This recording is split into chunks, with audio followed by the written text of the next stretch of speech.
প্রিয় শিক্ষার্থী বন্ধুরা, দেখো, দিনাজপুর বোর্ড 2024-এ এই প্রশ্নটা এসেছে।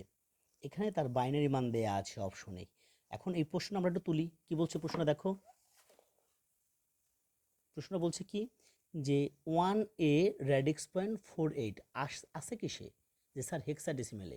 এর সমতুল্য কি বলছে? বাইনারি মান কোনটি? বলাই আছে বাইনারি মান। কিসের মান? বাইনারি মান। এখন তোমরা বলো তো যে হেক্সাডেসিমেল থেকে বাইনারিতে প্রকাশ করতে হলে কি করতে হবে? যে সাপোজ এই 1a রেডিক্স পয়েন্ট 48 আছে হেক্সাডেসিমেলে সমান সমান এর বাইনারি মান কত? এখন তুমি জানো যে এই 16 যিনি আছেন, ইনি যদি এই বাইনারির বাসায় বেড়াতে যান তাহলে কয়টা করে যাবেন বলো তো? যে স্যার 4টা করে যাবেন। তোমরা পূর্বেই শিখেছো। তো 4টা করে গেলে কি হবে? এই 1, এই এ রেডিক্স পয়েন্ট 48, 4টা করে ভাগ করো।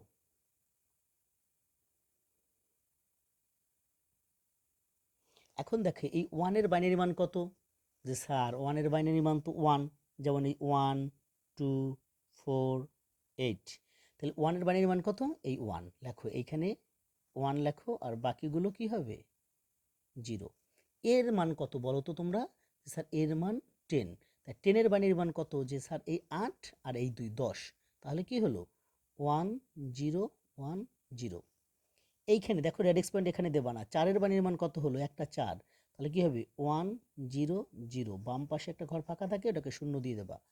8-এর বাইনারি মান কত হয়? যে স্যার এই 8, বাকি 3টে শূন্য। 8 1 2 3। তাহলে কি হলো?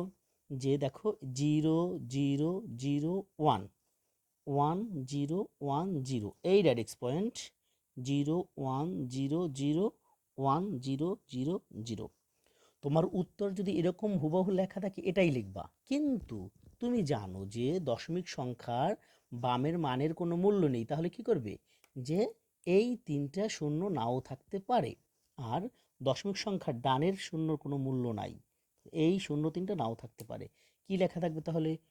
1 1 0 1 0, রেডিক্স পয়েন্ট 0 1 0 0 1। এখন তুমি দেখো এটা কোথায় আছে?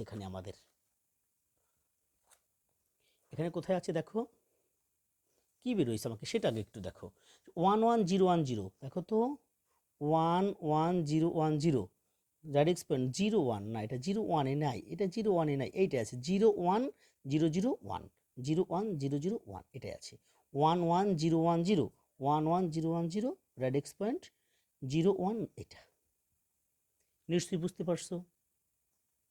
এরপরে যদি না বুঝে থাকো আমার সাথে যোগাযোগ করলে অবশ্যই আমি বুঝিয়ে দেবো। ধন্যবাদ।